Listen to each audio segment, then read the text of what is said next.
Hello, everyone. I'm going to start. So, can everybody hear me fine, or shall I yell? So, you're very welcome to the VEPSI talk. My name is Eilean from Lautz. I'm the co-founder, and this panel will be on sustainable fashion made in Africa, supporting the creative economy of tomorrow. And we have an amazing lineup here.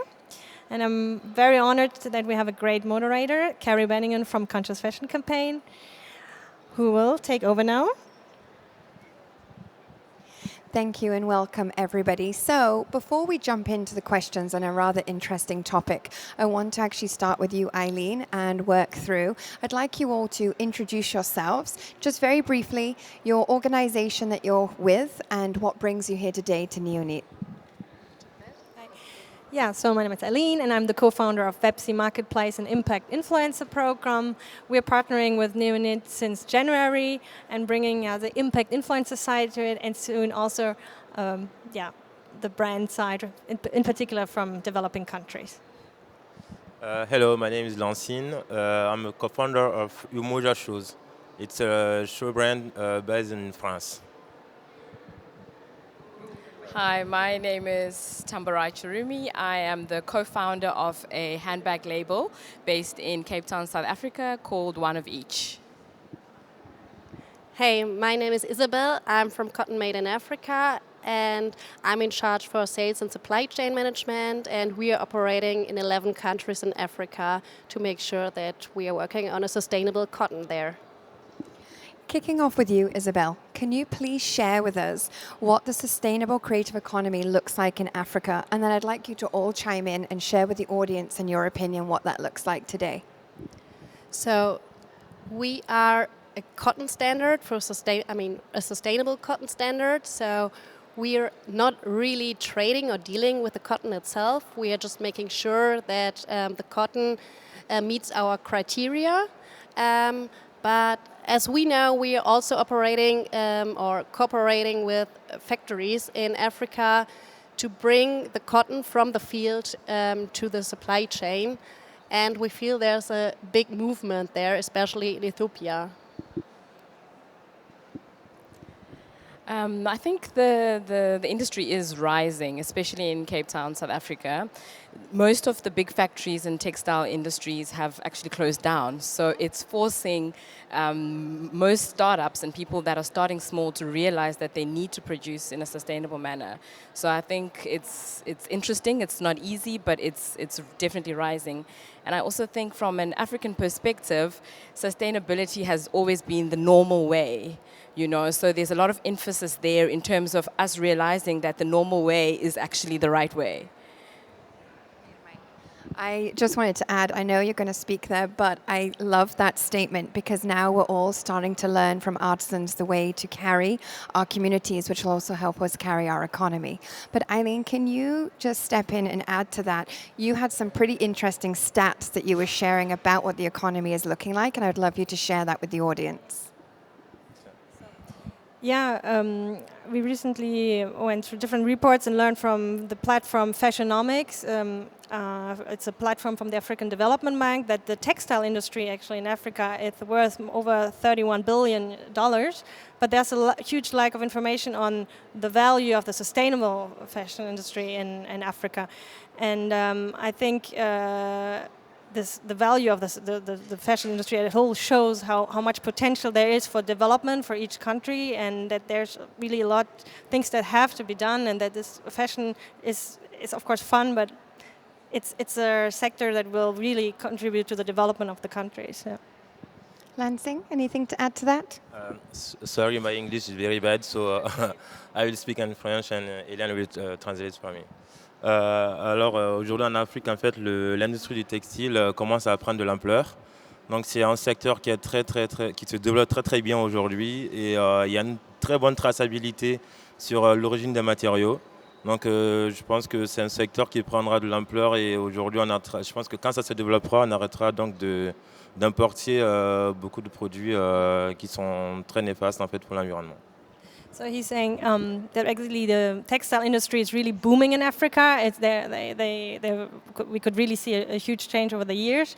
And an important point is that traceability gets better and better. So and the fact that traceability is improving of the products will, according to him, also improve the fact that that the African countries need to import less. And it's me now adding something.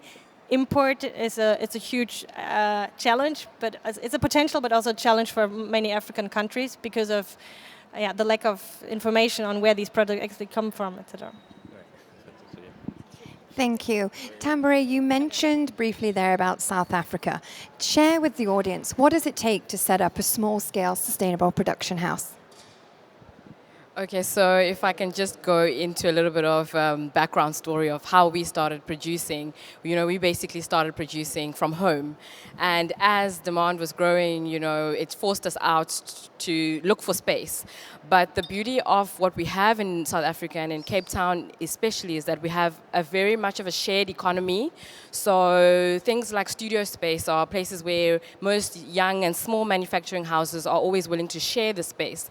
So besides the fact that you need your machinery, you need equipment, but I think the people is that's the very most important thing in terms of finding people who understand that you're trying to create something sustainable and not fast fashion.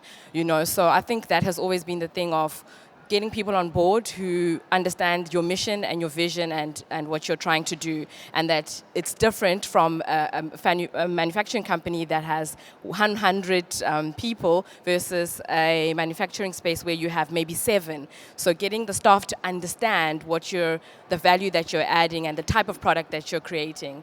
So it's like I said, once again, it's challenging, but we're doing it. Good. And we're seeing a rise in that too. Globally, the people, we'll get to that in a moment. Isabelle, can you share with us, please, a little bit about the history and the mission of your initiative and where you are today? Sure. So, first of all, I want to say I would love to cooperate with you, maybe bring our raw material into your supply chain. That'd be great. So, we actually started our initiative. So, we're an NGO, so a non-profit-oriented initiative. We started in 2005, and we were founded by Dr. Michael Otto, who actually runs the Otto company, the group.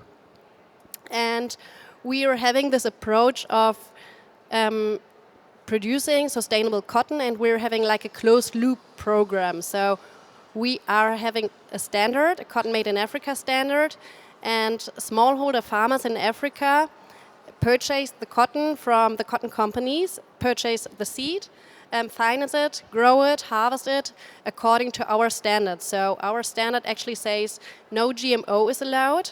So we just cooperate with smallholder farmers. So those smallholder farmers do have like fields of 1 to 3 hectares. And we are just having like rainwater fed water. So there is no artificial irrigation, and through that we are spending less water, obviously, and we are having the cotton picked by hand, so we are not using any machinery. After harvesting the cotton is brought back to the cotton companies. It's going to be ginned and then sold to the cotton traders. And then, according to where our license partners in the end have their supply chain, it's going to be brought into those countries. So we are having license partners like retailers and brands who do have a license contract with us. And they are paying us a fee, and for that they are allowed to bring the Cotton Made in Africa cotton into their supply chain, and on the other hand also talk about that, like communicate on social media, do like product-based marketing, or bring it into their annual or sustainability reports. And with this money, because we're an NGO, so non-profit oriented, we do give trainings to the smallholder farmers in Africa. So we actually train them on how to harvest better, how to be more efficient, how reduce pesticides, how to deal with pesticides, how to empower women, how to avoid child labor and stuff like this. So we are actually having this closed loop program, and we actually see that we don't want to give donations anywhere. We want to our initiative's name is actually Aid by Trade Foundation. So we want to help people to support themselves, to help themselves. So this is our approach. And we're operating in 11 countries in Africa, so in the eastern part of Africa and in the western part of Africa. And yeah, we would love to bring one day the cotton made in Africa cotton from the field into the factory itself in Africa, and maybe bring it from the field to the fashion item then. Thank you. Just picking up on your note there that you share about training. Now, Lancine, promoting the African craftsman is priority to you. Can you share with us some ways that you do that and how you can make that happen, and maybe give examples to our audience who'd be interested to do that? Alors, Umòja est né il y a 2 ans de cela. Donc à la base, en fait, nous, on ne vient pas du tout de la mode et on ne connaissait absolument rien de la mode. Donc on a créé cette marque de chaussures, c'était pour soutenir l'artisanat textile traditionnel africain. Parce qu'on s'est rendu compte que... tu me dis hein, si je vais trop vite. Comme ça, au pire, on peut en décaler. Okay. On s'est rendu compte que le textile traditionnel africain était très très riche et il y avait une grande histoire derrière tout ça. Et c'était des matériaux vraiment naturels qui étaient produits de façon artisanale. Donc il y avait une histoire derrière, une émotion, et c'est des textiles artisanaux qui existent depuis très très longtemps. Et ces artisans sont là aujourd'hui, ils n'arrivaient pas à vivre en fait dignement de leur art.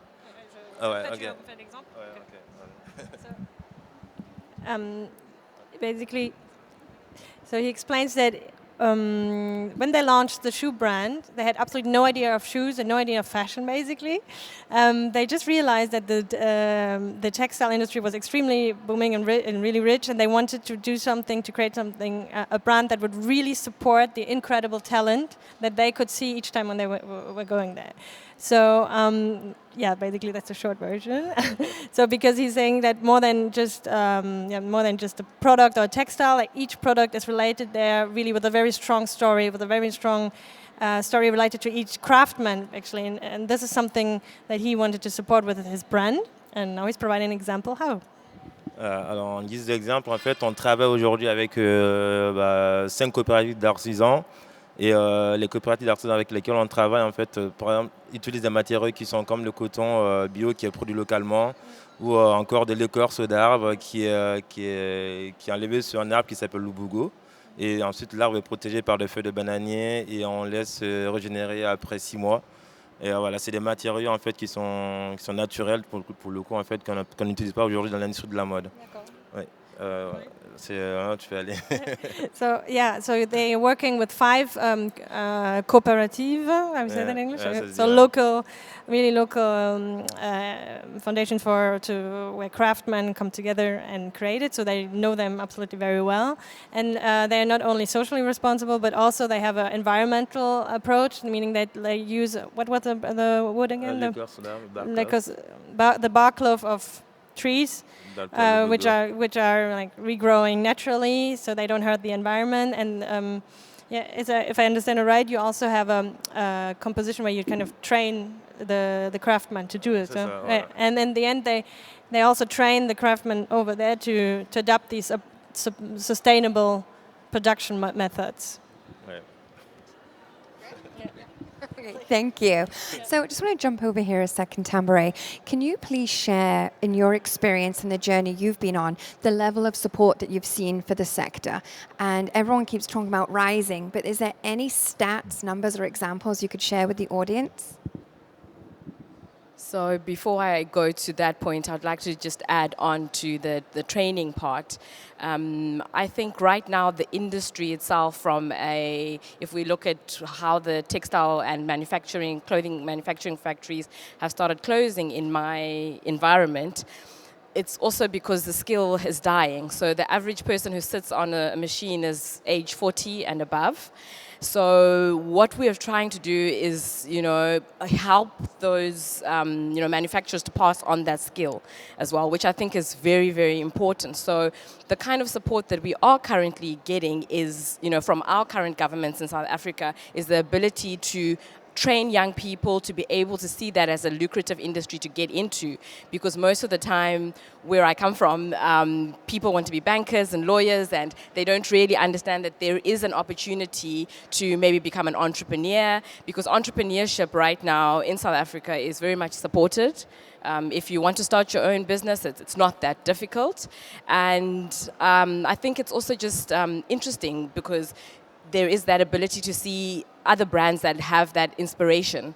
And we also have the ability to come to spaces like this. Our government sometimes supports us to see what's happening internationally, to be able to, to have a global view. So I think sustainable fashion as a subject on its own is still very new in where I come from. So I can't even say there is support for it. So if you're wanting to create something out of recycled material, you have to do so much research. So I think there is that ability for it to grow, but generally the African manufacturer is generally sustainable and organic. It's just that I think we need more training. We need a more understanding of, production flows and operational systems.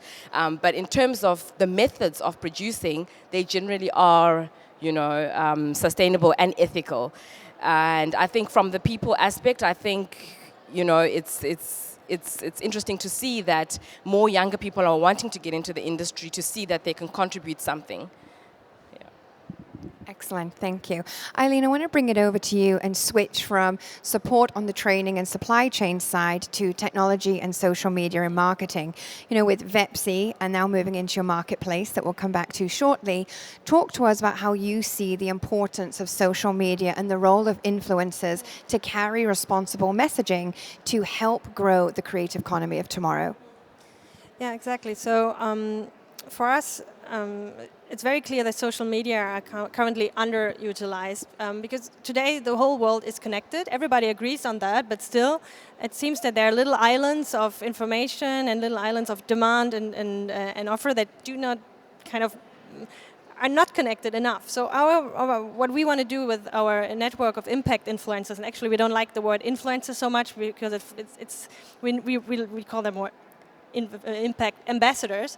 What we want is to support brands, and in particular, like brands from African countries, to give them more visibility and not only promote the brand, but also the commitment behind it. Because today the demand for sustainable brands is huge, but very often they don't get actually enough visibility they deserve. And the good thing with sustainable influencers, they are now worldwide, and you can mobilize them, and they are here to mobilize themselves for the brand. So we kind of just have to bring them together and activate. And actually what we want to do with sustainable influencers is doing what we do here, like connect dots, connect maybe a brand to a foundation, connect the brand to another initiative, help the brand to come to Neonyt. It's like, and sustainable influencers are so much more than girls taking selfies. Today, they can promote a product, of course, and explain how it was produced, but they can also, meanwhile, say, look what is happening in Sudan. So they really raise awareness, and this is what we want to do with it.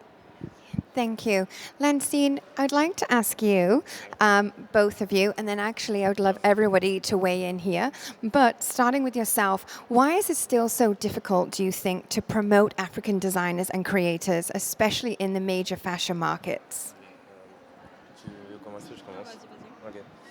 Alors aujourd'hui, en fait, c'est très difficile de faire la promotion en fait de l'artisanat ou du textile africain ou tout ce qui est fabriqué là-bas. It's very difficult to promote the African textile sector and everything that is produced there. Ouais, parce que en fait, il n'y a pas de moyens de communication nécessaires qui sont mis en place. There's not the right communication. Ouais, voilà, il n'y a pas de moyens de communication nécessaires qui sont mis en place. Et souvent, en fait, on est à l'oubliette. Et on n'a pas aussi sur le territoire ce sens de business qui fait que les gens, aujourd'hui, il y a les réseaux sociaux, donc on essaie d'en parler le plus souvent.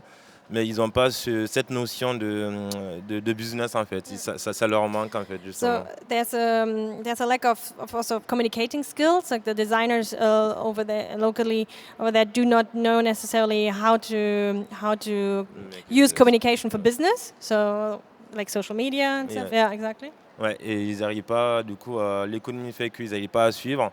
Et vu que c'est du travail qui est très riche et qui demande du temps, qui coûte un peu plus cher, donc l'économie de certains pays ne font que les gens qui sont sur place, ils préfèrent acheter du textile qui est polluant, donc qu'on retrouve facilement sur les marchés et qui est moins cher que de soutenir une personne qui lance sa marque, une personne qui lance son textile sur le marché.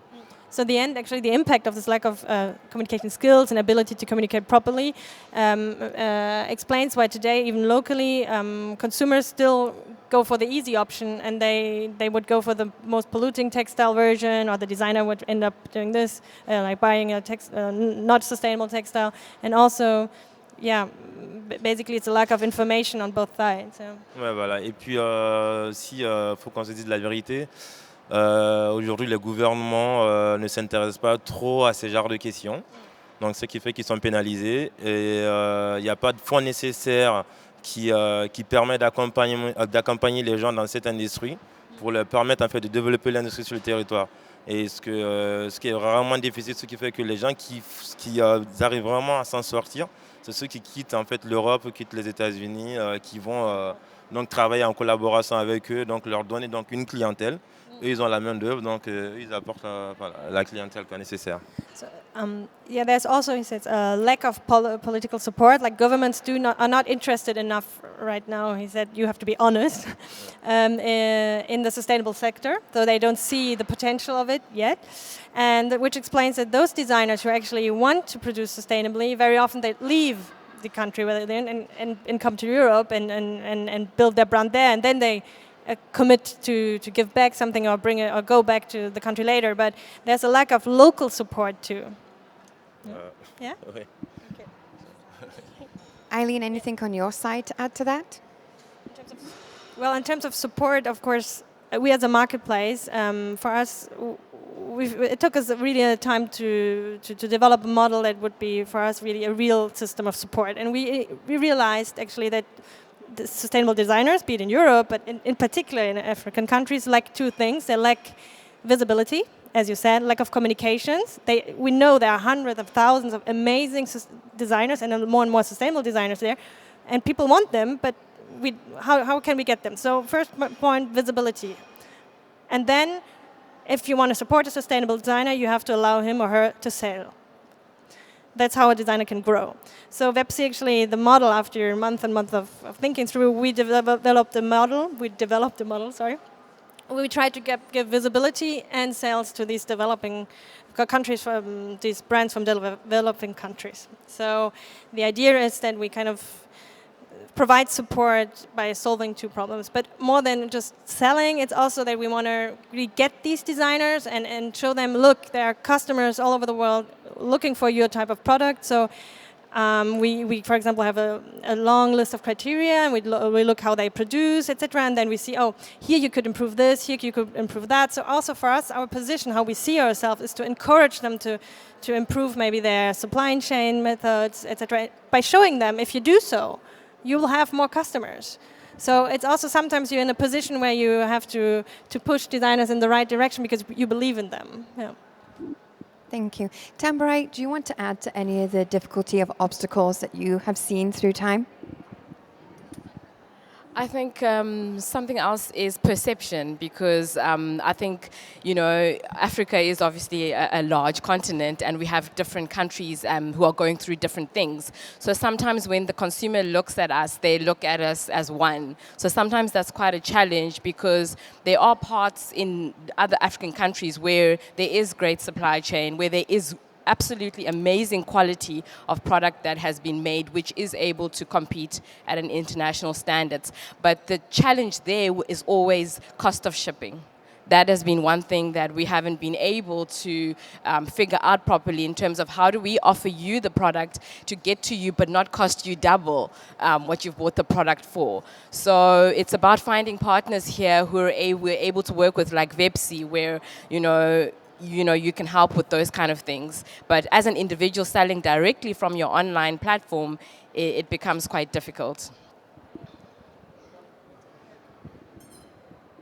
Yes, exactly. The shipping point is like really the weak point or the pinpoint for many brands. And for us, it was absolutely obvious for us that we want to sell. Okay, we want to sell an African designer, but it's ecologically nonsense to say ship a product, one bag from Nigeria to Paris, for example. Like, it would not fit our values, would not be in line with our values. So we developed a shipping model that is only like eligible for brands for brands in developing countries, and we allow them to ship for an extremely really low price and then be dispatched to Europe. So this is also, it's a huge effort for us as a company, but this is for us the only ecological and social way to actually bring these brands to Europe. Otherwise, I mean, it's nice to put a brand on an e-shop, but who would order from Nigeria directly if it costs 3 times the price of the bag and you pay taxes? So of course nobody wants that, and yeah. Isabelle, I want to bring you in here because you have such a different perspective and a different starting point on the supply chain. Can you share with us any of the obstacles or difficulties that you've seen that the farmers are experiencing? I was actually about to add something to the previous point. So I was agreeing on the visibility thing. So we got some requests from many African designers who wanted to bring cotton made in Africa into their supply chain. But what we experienced, they had a lack of demand actually because they didn't have the visibility. And I mean, competing against like big brands, big international brands, it's so challenging. So yeah, so unfortunately we didn't make it. And I was just telling you earlier, so during my travels through Africa, I was experiencing like in the smallest villages ever, having like huge mountains of clothes, so European brands, US brands, because we as the Europeans or the US people, we are kind of spending our old clothes in hope to donate them for poor people, but actually they are somehow ending up in Africa, and they are sold for dumping prices. So the local textile industry can't compete with these prices. It's crazy. I mean, I was in villages like with 2 or 3 houses, and they had mountains of Esprit, of Marco Polo, of Ralph Lauren clothes, and I was wondering, where's that coming from? So that's pretty sad, I think. This is Scary, also a right? challenge. Yeah. So Well, I want to wrap up on a positive note, but also quite insightful for the audience. So we all know there's great things going on in the sector, and conscious fashion is continuing to drive change and literally try to achieve the Sustainable Development Goals and ensure that no one is left behind. But starting with you, Eilean, and we'll just work through the panelists, can each of you share some insight of what we can expect to see from each of your organizations or brands in 2020? That's a good one. So 2020, we hope that we have a really large selection of brands from sustainable brands from developing countries from all over the world on our marketplace that customers can discover, shop, and support. And we want also to have a circular aspect for the in our marketplace that we want, because we know if you're a marketplace, you encourage consumerism, but we want to encourage conscious consumerism, not impulse shopping. So what we want to do is that in 2020 we are a marketplace full of sustainable brands, and that you can also resell sustainable brands, like vintage sustainable brands, on the same marketplace. So you can order something, and after 1 year, if you don't want it anymore, it's okay. Just sell it, give it back to us, and you can sell it. So that would be our absolute goal for 2020. Alors nous, on espère que d'ici 2020, on aura changé totalement l'industrie textile en Afrique. Non, mais en travaillant en collaboration justement avec les personnes qu'on travaille aujourd'hui, pouvoir employer plus de monde et pouvoir mettre en place un système qui facilitera vraiment la vie de ces personnes et qui pourra avoir un large impact, que ce soit social et économique dans ces régions d'Afrique. En fait. En tout cas, c'est le projet qu'on a actuellement et c'est le projet qu'on souhaite mettre en place dans les années à venir. So he said, like, basically for 2020 and the years coming, he with his brand, they really want to contribute and be part of the systemic change of the industry in African countries, because this is what is mostly needed, that each designer really has the possibility to produce sustainable and, with concrete changes. that good? Firstly, I'd like to say thank you very much. I think for us, we really are passionate about our industry. We're passionate about young people wanting to get into the industry. So we really want to pass on the experience of us having been able to create a highly made quality product which is produced in Africa, which has been seen platforms in the world. So to keep our industry strong, we always say we want to change the African narrative. We want to change the story that usually comes from Africa to bring through brands that are able to make things sustainably, and that can only happen if we as Africans pass the knowledge on to each other, and that's what we hope to do continuously. And we've launched a program where we are going to be training 10 girls in our studio and manufacturing space, the complete skills of how to manufacture sustainably in terms of product, the types of materials that they use, and yeah, that's what we hope to do. Thanks. So cotton made in Africa is a sustainable raw material so far, but we have an organic share. So we also have like Cotton Made in Africa Organic, and as we are getting more and more requests about Cotton Made in Africa Organic cotton, we would like to increase that share of organic cotton and bring that into supply chains. So we'd hope to increase that and also work with local people to bring to bring the raw material from the field to the fashion.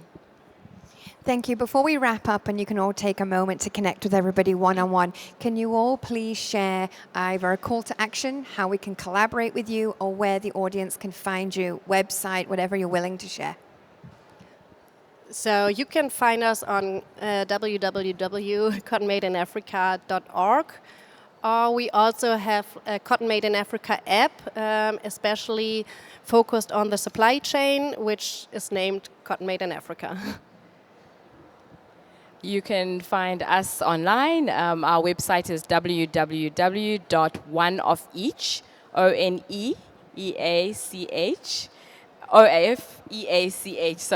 .co.za, and obviously on Instagram we are at @oneofeach. Or if you Google mother and daughter design collaboration, usually we do come up. Alors moi j'ai un stand ici au niveau D70 et donc c'est en bas, et sinon sur notre site internet umòja-chose.com, donc du coup je te laisserai le dire, et puis sur Instagram et Twitter. Du coup c'est D070. So Umòja Shoes is at D. Where? Well, they are downstairs waiting for you if you want it. D76. And of course also online at Umòja Shoes. Oh yeah, and finally me. So yeah, we have a very special call for action actually, because I'm almost getting emotional about it, but we're launching the project we've been working on for over a year now. We're launching the marketplace of sustainable brands and impact influencers, and it's right now opening for beta testers. So if you want to help us actually make the marketplace perfect, you can register now online on VEPSI. And and then the grand opening is very soon. And if you want to celebrate tonight with us, we're at Hilton Hotel at 7. Brilliant, thank you. We're going to just put a big hand of applause together for all of you coming together, but even more so for you all taking the time to join us. So please find each of them and connect and support however you can and share your stories. Thank you for being with us today.